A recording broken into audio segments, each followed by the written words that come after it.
the burnout that they're in creates such a deficit. I almost like refer to it like a battery that's at like 1%. But when women really plug into their purpose, and I see this in you, I see this in your smile, I see this in what you do. It's like when people plug into their purpose, it's not like a battery that gets depleted every day. It's this renewable energy source that you don't even know existed in corporate America a lot of times, because you just thought, okay, my battery's dead. I need to recharge. I need to take the weekend off. Well, purpose is so not like that. It's the most abundant, renewable resource that you wake up to excited about every day. Even if you had a long day of 10 hours of things that you did yesterday, it just has a different energy source. We plug into a different energy source. Welcome to the Blueprint Breakers podcast. What is a blueprint breaker? If you live your life outside the typical traditional lifestyle blueprint, you are a blueprint breaker. We are here to start a conversation, to assemble resources, and to build a community. This podcast is for empowered women in midlife and beyond who are preparing for a powerful next era of life. My name is Amy A. Palmer. I am your host and facilitator for our conversations. Sit back, relax, enjoy the show. To stay connected, up to date, and to receive all of our free resources and gifts along the way, join us at community.blueprintbreakers.com.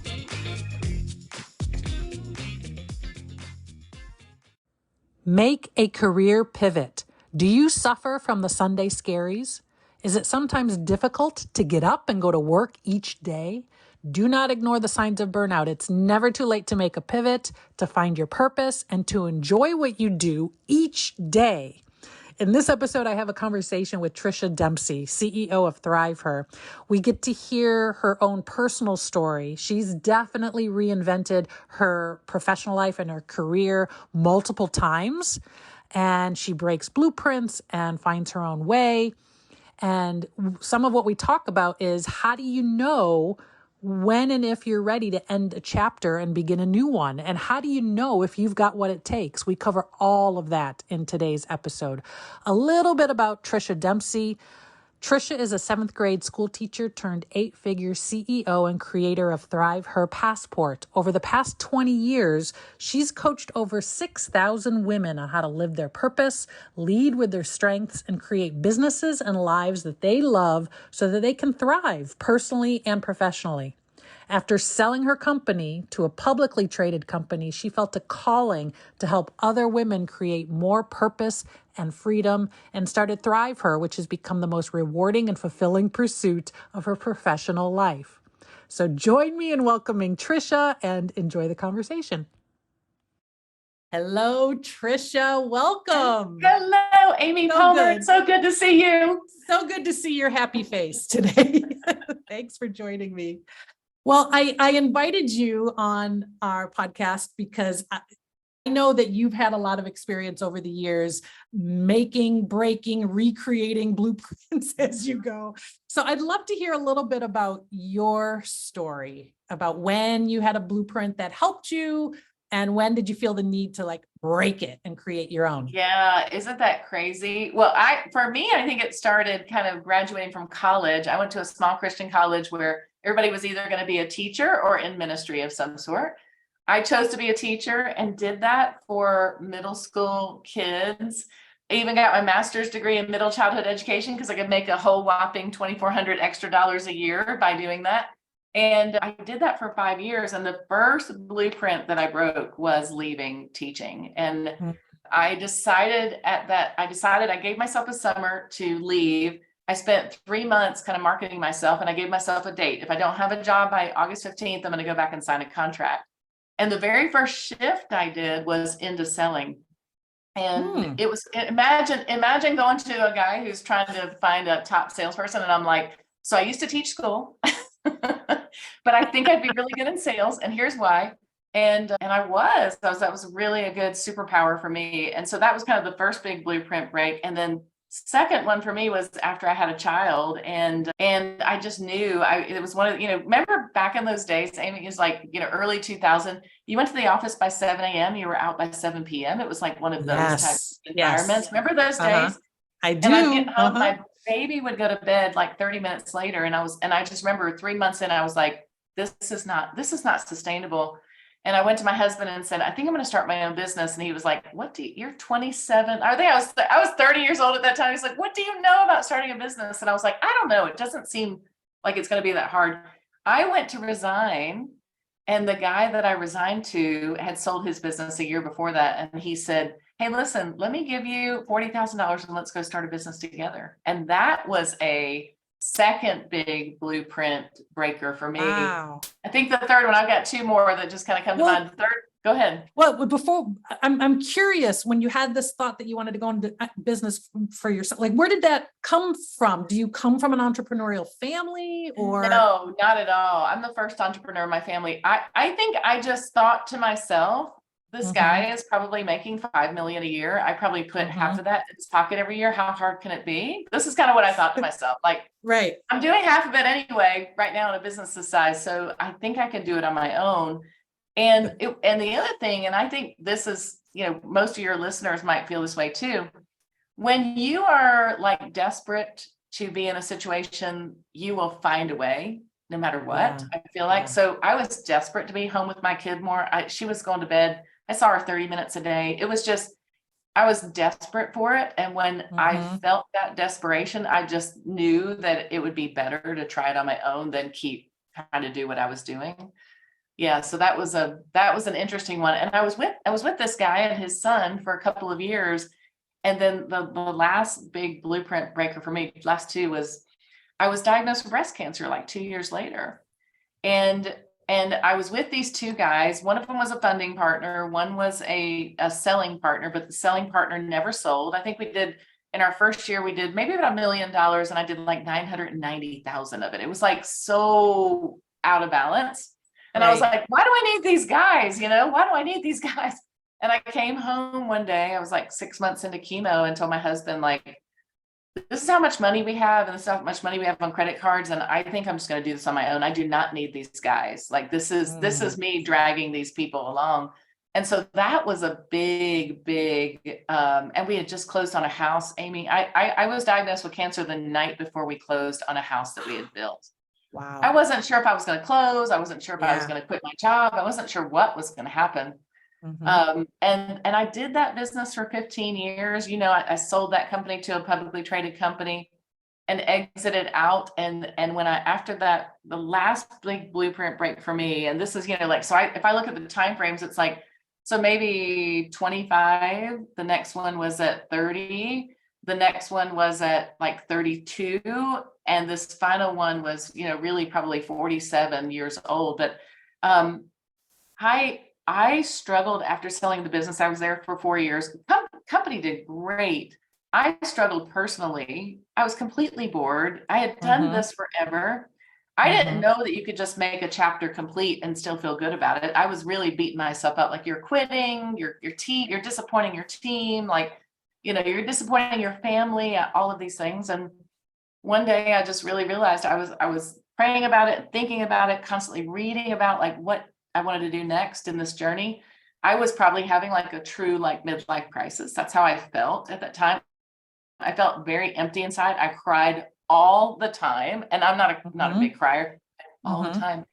But I woke up one day and I remember calling my coach and I said, hey, I think I might want to do coaching. And my coach was like, you've been a coach for 25 years. What do you mean you want to do coaching? You're a coach. You have been doing it. Yeah, he was like, you've been doing it. I was like, yeah, but I'm not certified. And I really never asked anybody to pay me. And he was like, well, today's the day. And that's how ThriveHer was born, was really out of that seeking, like 6 months of seeking. And I call it like career purgatory. I'm sure your listeners feel this.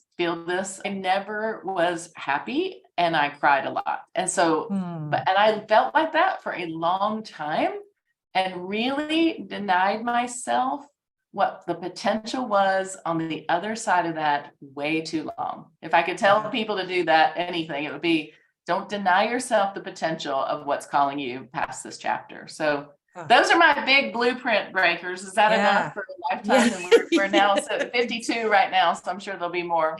Yeah. So you sold your IT recruiting business, right? Yeah. But you stayed on and you I stayed had out? I had a 5-year non-compete. Okay. And when I finally decided what I was going to do, I resigned to the CEO. He Mm-hmm. ignored my resignation for 3 months. I talked to this guy every single day. Uh-huh. And I sent my resignation to him and I was like, hey boss, I'll call you later this afternoon. I want to talk through this. For 3 months, I was like texting him, calling him every day. And then finally I was like, I remember being down the dock one day and I was talking to my coach and I was like, he's never going to let me go. I'm in these golden handcuffs and this isn't fair. And she was like, you can just go, right? Right. He doesn't Amy, have to approve. you could have dropped a feather. I really didn't know I could just go.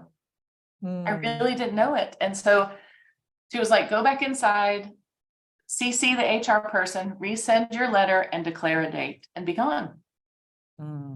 And that was I was so angry and hurt because we had grown the business significantly since they bought us. I had a great relationship with him, but that was his way of like trying to hold me hostage. And in my own brain, I was hostage.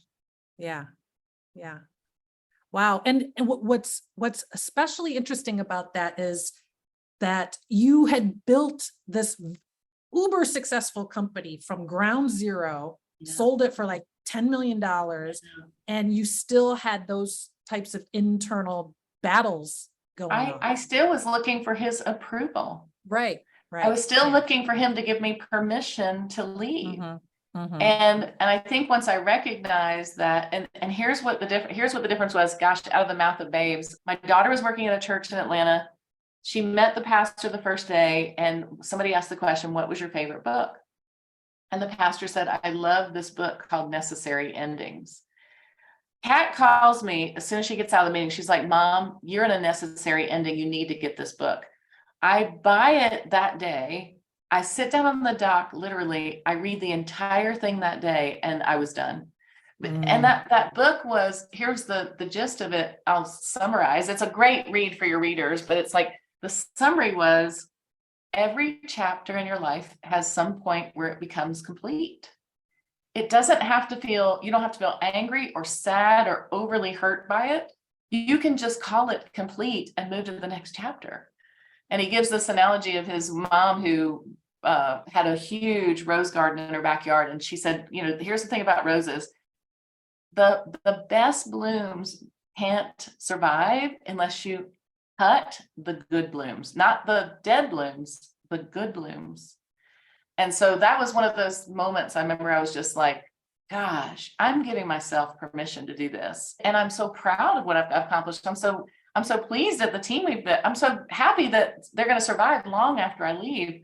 But that took probably 2 full years of like soul searching, honestly, before I did it. Well, there's a lot of emotion connected to it because you built it, right? So that makes sense. So let's talk about ThriveHer. So that's when you decided to launch the business to help other women. Did you do that right away? Did you spend time I spent out? about What happened? 6 months. I spent about 6 months creating a course. I would never do that again. It was the longest 6 months of my life. And then I offered it to people and like 10 people bought it. And I was like, I'm never going to make enough money to do this. And I did it again. But I had 2 audiences at that time. I had corporate women and I had aspiring entrepreneurs. And I knew immediately that my energy was all in for aspiring entrepreneurs. I'd see that call every week come up for coaching corporate women. And I'd be like, I've done this so that chapter felt complete. And so, that's how ThriveHer was born. And then ultimately our ThriveHer Passport program was born, which really helps entrepreneurial women turn their kind of real world professional experience into a thriving consulting business. And that's where we are today, which is you blended those 2 audiences, the corporate women who want to be, entrepreneurs. And here's the thing I'd say to your listeners too, is like nothing was wasted. When I look back, you can probably say this in your own career too, right? Being a school teacher was not wasted because I teach every day. Being in sales was not wasted because I sell every day. Learning to speak and communicate is not wasted. I do that every single day. Coaching a team, coaching people to success. none of even the hard stuff wasn't wasted. Yeah. It was all just kind of part of the journey to get here today. Yep, exactly. Exactly. So as you evolved the business in that direction, I'm understanding like why you wanted to serve women who we affectionately refer to as the passport women. What Yeah. have you learned from them in working with them? Yeah. There is so much fear and doubt, no matter how successful they are. Sometimes I get off the phone with people and I'm like, oh my gosh, am I going to be able to coach this lady? She's amazing. They have so much fear and doubt. This is the universal feeling, fear and doubt. Mhm. And yet the thing that pulls them through, I think, are two things. One is that they're just misaligned with their purpose. So they're feeling the disconnect from the work, from the relationships, from the team, from the companies that they worked with. And I think the second thing is there's some compelling set of circumstances that happens. We were just talking about this morning on our team call. She's either like had a sick parent, or maybe her child goes off to college, or maybe she's had a death in her family recently, or maybe she's had a medical scare. Like there's usually something that we know for 3 to 5 years before we do it is just not right. And then I feel like God drops a little circumstance in your life that just tips people over the edge. So even though they're scared and they have a lot of doubt, I think one of the things we've learned is when you provide a really safe community, safe and really sacred community for people to bloom, and you provide them with a really solid framework, there's a lot more like, okay, I think I can do this. And they can do it all along, but there's that universal fear and doubt. And I think also the burnout that they're in creates such a deficit. I almost like refer to it like a battery that's at like 1%. But when women really plug into their purpose, and I see this in you, I see this in your smile, I see this in what you do. It's like when people plug into their purpose, it's not like a battery that gets depleted every day. It's this renewable energy source that you don't even know existed in corporate America a lot of times, because you just thought, okay, my battery's dead. I need to recharge. I need to take the weekend off. Well, purpose is so not like that. It's the most abundant, renewable resource that you wake up to excited about every day. Even if you had a long day of 10 hours of things that you did yesterday, it just has a different energy source. We plug into a different energy source. So those are the things I think I've learned the most. Awesome. Awesome. As you work with, they come to you from a variety of different backgrounds. The commonality is they want something different. They want to go in another direction. And specifically, they want to launch their own consulting business. They have no idea how to do that.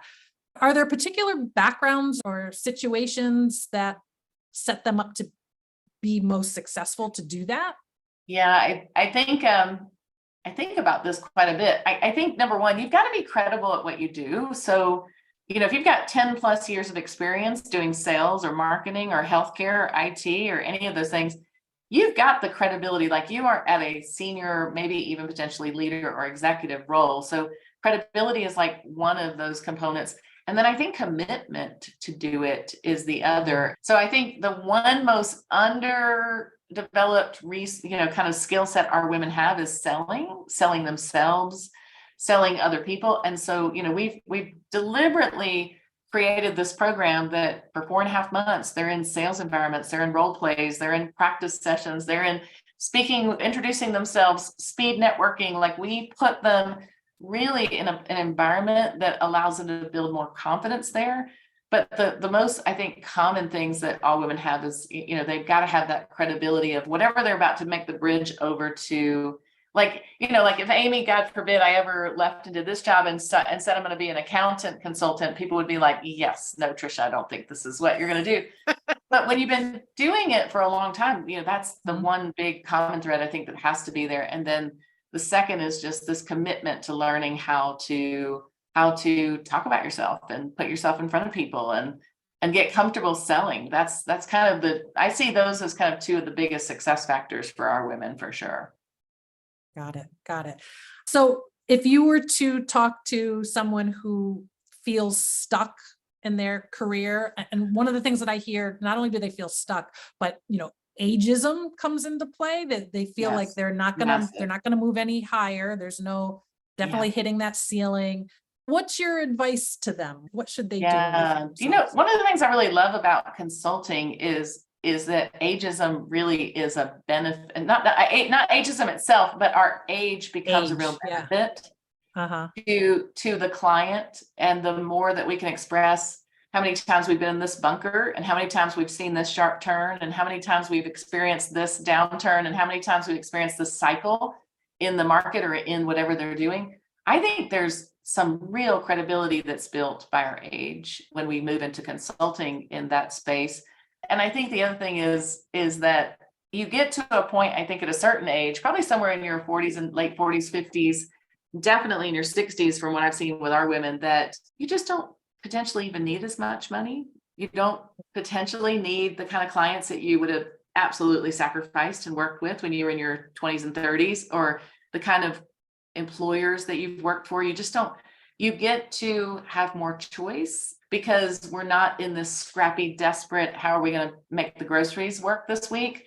So there is a lot of freedom in being at that certain age and having the wisdom that goes along with it, both the wisdom that's really beneficial for our clients, but the internal wisdom, if we'll listen to it, that's really beneficial to build the life we want. And so, I mean, you're experiencing that right now. I totally see it in what you're doing. It's like, I could be a fractional sales leader and probably still replace my income and still do travel to Bali and do all the fun things that I'm doing, and create this podcast, which serves so many women and gives them a glimpse into what's possible when you just really listen to what's already probably been calling you for a long time in the first place. So I don't know. I still am not going to stop coloring my hair anytime soon, or stop taking care of myself anytime soon. But I do feel like there's a more selectiveness and a lot of wisdom that we can offer clients that really are beneficial with age at this level. Agree. I think what's exciting about it is you can create it to look however you want, and That's right. whatever your service, however you want to serve, whoever you want to serve. I think there's a lot of power in that. Yeah. And people may decide not to work with you because of those boundaries, but there'll be a lot of people who are like, I'll just wait, or I'll work with that, because there are very few people probably in the market that can bring your perspective and your experience to what you might do as a consultant at that age, for sure. Great. So just to be clear, let's say a woman, corporate executive woman, burnt out, ready to make a change, considered consulting, but doesn't know what to do. She comes to you and your team. Like, what do you do? How do you help? How do you teach her what to do? There's really kind of, our tagline is, here's your next step, because that's such a universal thing of wondering, like, am I doing the right things in the right order? So we teach something called the 5-step freedom framework, which really focuses on the right things in the right order in what I would call kind of phase one of your business, which is really about building the business itself. So we help them focus on getting clear about the type of business they want to build. That's called one direction. That's the first step.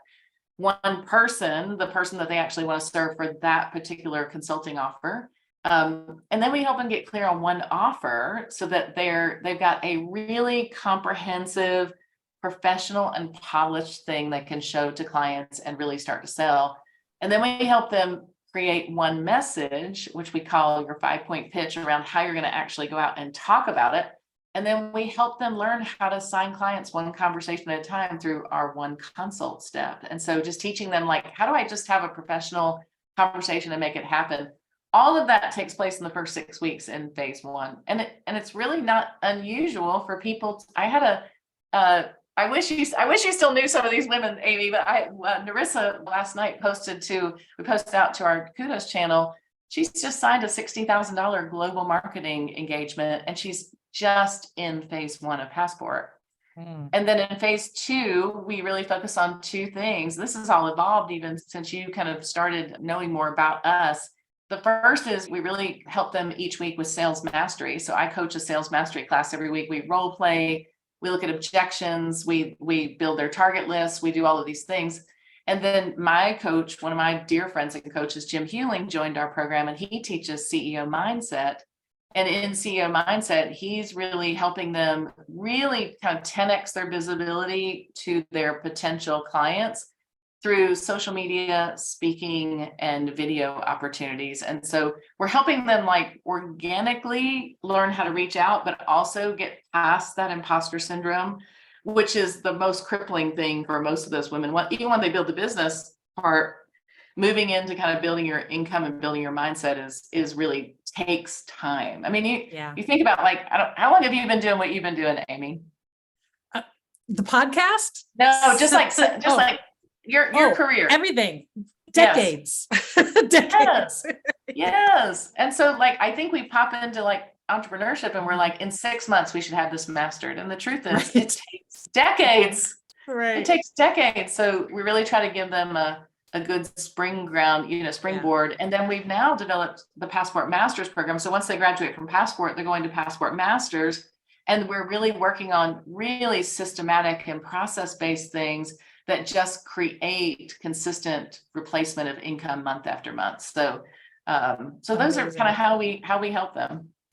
I know you added in the CEO mindset element, like, a ways into the launch of Passport.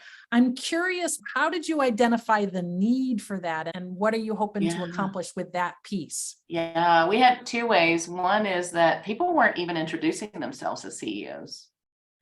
And we would do these little speed networking things and they would be like, I'm the founder of so-and-so. I'm the creator of so-and-so, or I'm a consultant. And I'm like, they don't see themselves as CEOs. And how do we get them to step there? And the second piece of that really became through surveys and feedback we would get, like, I don't even know how to, I don't know what to do with taxes. I don't know what to do with, like, they were struggling with just the operations side of the business. And like, how do I really like hire my first employee? How do I decide how I get benefits? And so we started seeing a big need for it, but we also realized that identity comes first before behavior. And if people don't identify as the CEO, then they still behave like the employees. And so one of our very first slides in the welcome call is this picture of a woman and a man in an airplane, and the man's in the passenger seat and the woman is in the pilot seat. And we try to really preach this message of, you're no longer the passenger, like you are the pilot now. And so you get to decide where you go, where you sit, where you land, how far you want to take your business. Everything is your decision. And for a lot, what we started to identify is that really we're making passenger-based decisions, permission-based decisions. Please tell me this is the right decision. Please tell me that this is the right.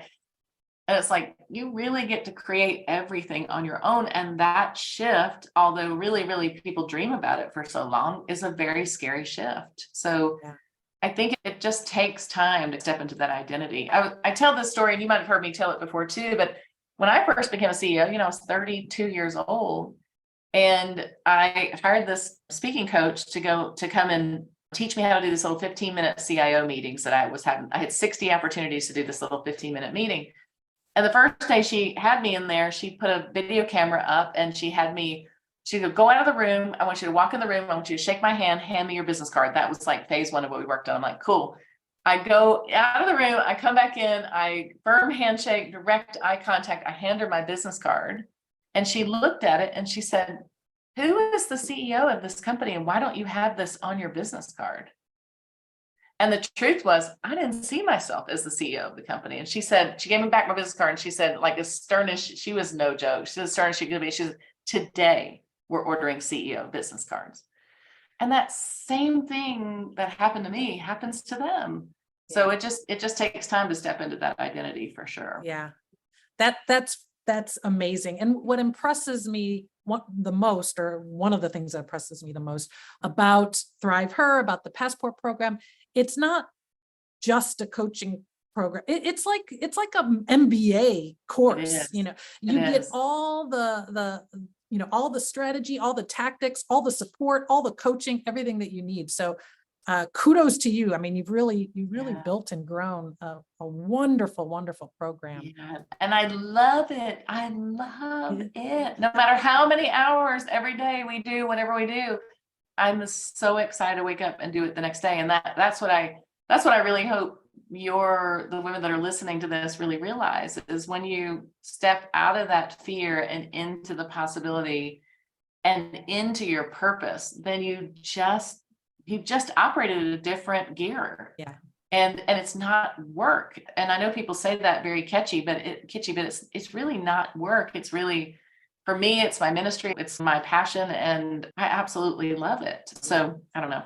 Yeah. I hope they know that's Agreed. possible for them. Yes. Yes. So one last question. What is next for you, ThriveHer? What do you see in the future? Yeah, I think we really want to really work on developing out our Passport Master's program and what that looks like and how we do it with women and get them into a program long-term that supports their growth from 0 to 10K a month, 10 to 20, 20 to 30, 30 to 40. So that's kind of short-term what we're working on. And then long-term, one of the things that we really have a vision around is what we call Passport Boardroom, which will be either kind of high-end luxury retreats for 7-figure or above women, like really a safe, sacred, amazing, nurturing place that women can go work on their business and really take care of themselves. So as a matter of fact, there's a spot here in Utah. You just moved to Utah. There's a spot here in Utah called the Blue Sky Resort. You'll have to Google it. This is the lady who was massaging Kareem last time we were there said, yeah, I just massaged Kevin Costner last week. I'm like, what?